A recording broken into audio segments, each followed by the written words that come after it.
The vernal equinox, also known as Aries, plays a central role in marking the beginning of the seasons. In the version we're usually fed, the celestial North Pole and the Sun form a 90-degree angle from the center of the Earth. The tilted Earth's axis is, of course, complete nonsense. Unfortunately, this sketch doesn't show us the supposed distance from the Sun. If the Earth's diameter were 1 centimeter, the Sun would be a little over 117 meters away. Blessed are those who still believe in it. This is my astrocompass chart, which I've shown before. But I modified it once again to include the list of star coordinates for all the stars in the 88 constellations. In this model, Aries acts like a pointer rotating around the North Star. The star coordinates consist of a time value and a degree value. The time refers to January 1st, 2000, at 12 o'clock Universal Time Coordinated. This time was set to noon in Greenwich because star observations take place at night and to avoid date changes during the night. This time is called JD 2000 in the Julian calendar. The second coordinate refers to the star's latitude in degrees, minutes, and seconds, with a negative sign for southern latitudes.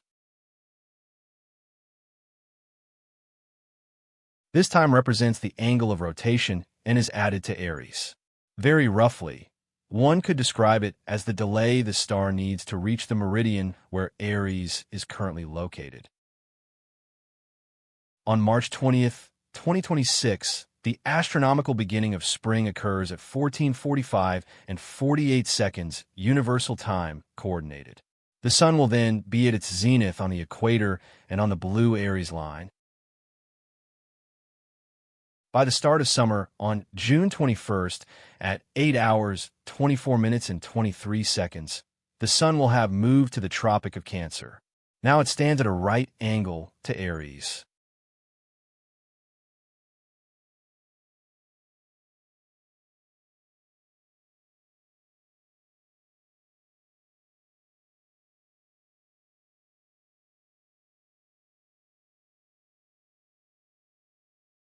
At the beginning of winter, the constellation is similar to that at the beginning of summer. On December 21st at 8:50 p.m., the Sun is above the Tropic of Capricorn. The angle is again 90 degrees.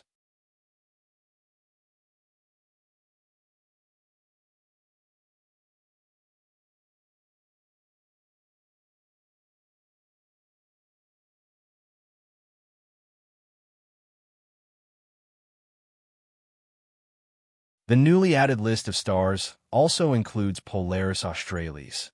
You can either enter the star's name or its HD number.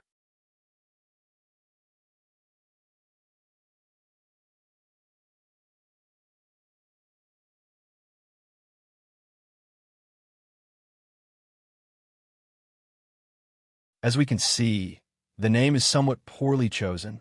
Polaris Australis, like all other stars, revolves around the North Star, which in turn proves that there's only a single celestial pole.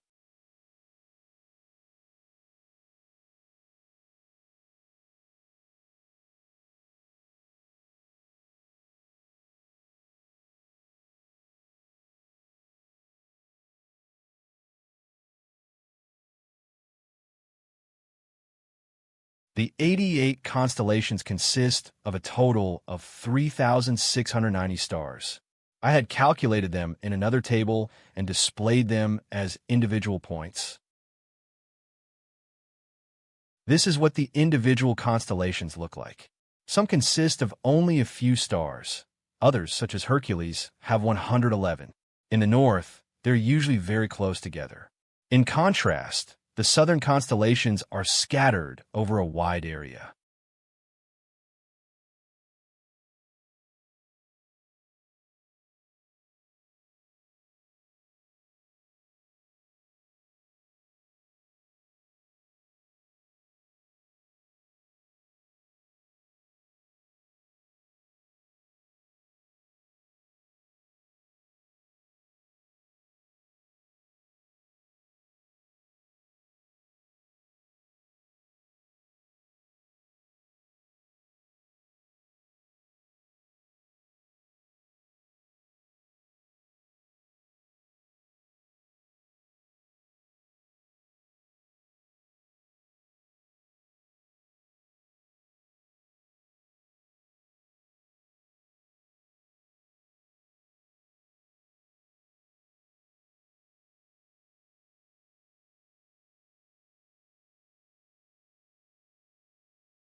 The right ascension for star number HD 45348 is given as 6 hours, 23 minutes, and 57.09 seconds. The right ascension for star number HD 45348 is given as 6 hours, 23 minutes, and 57.09 seconds. The stars belong to constellation number 34, keel of the ship, or Carina. They span 5 time zones. 6 hours, 23 minutes of right ascension from HD 45348 to the vernal equinox in Aries. And 11 hours, 18 minutes at HD 96919. The brightest star in the constellation Carina is Canopus. Canopus is the second brightest star in the night sky. According to the fairy tale version, it shines about 14,000 to 15,100 times brighter than the sun. For comparison, I open K-stars in 2 windows. In the first, the 180th meridian at 45 degrees south latitude.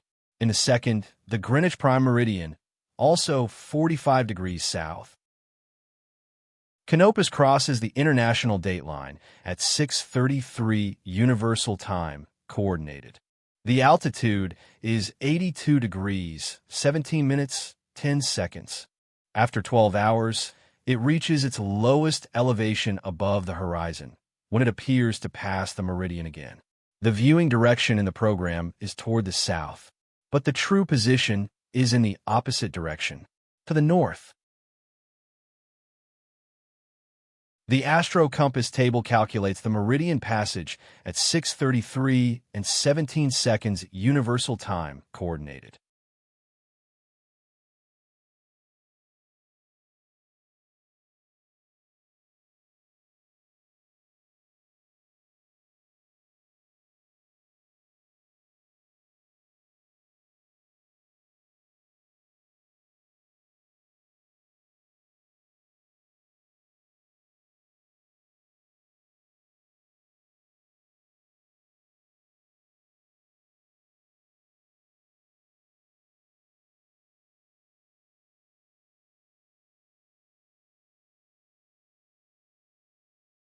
On the Greenwich meridian, it is the opposite.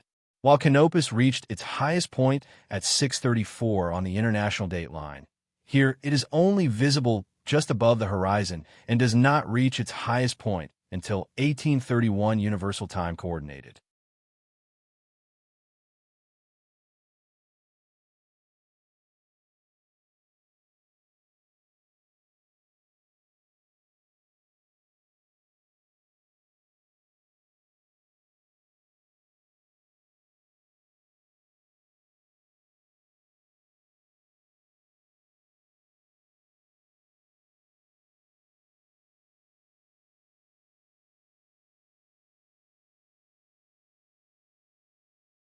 For comparison number 2, we'll look at Sirius in the constellation Canis Major, the brightest star in the sky. Looking north, Sirius crosses the international dateline at 6:51 Universal Time, coordinated. Its altitude is 61 degrees, 45 minutes, 8 seconds.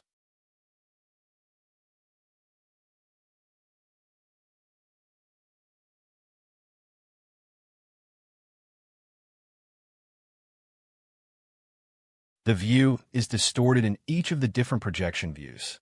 That is why I'm adding the horizontal coordinate grid here. Sirius appears to follow a downward curve that reaches its lowest point on the meridian. The closer it gets to the meridian, the tighter the distorted circles of the coordinate grid become.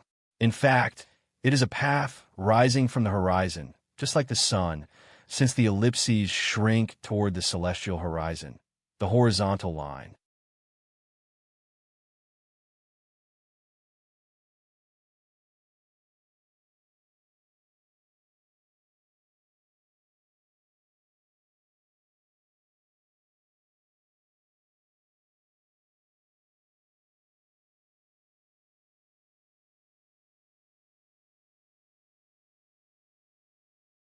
The table calculates the time of meridian transit at the international date line as 6 hours 55 minutes and 1 second.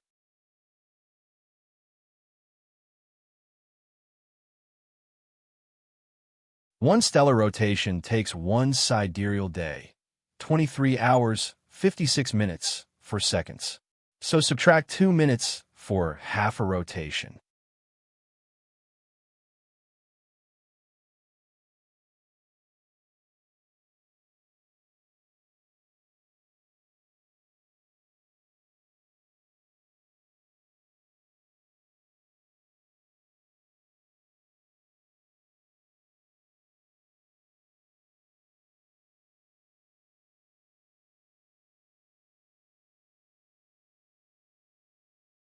The motion is the same at the Greenwich meridian.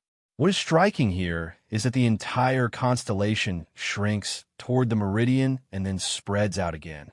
This could also be observed in the first comparison with Canopus. The fact that the stars circling near the southern sky do not set can only be related to the nature of the atmosphere and the sky itself.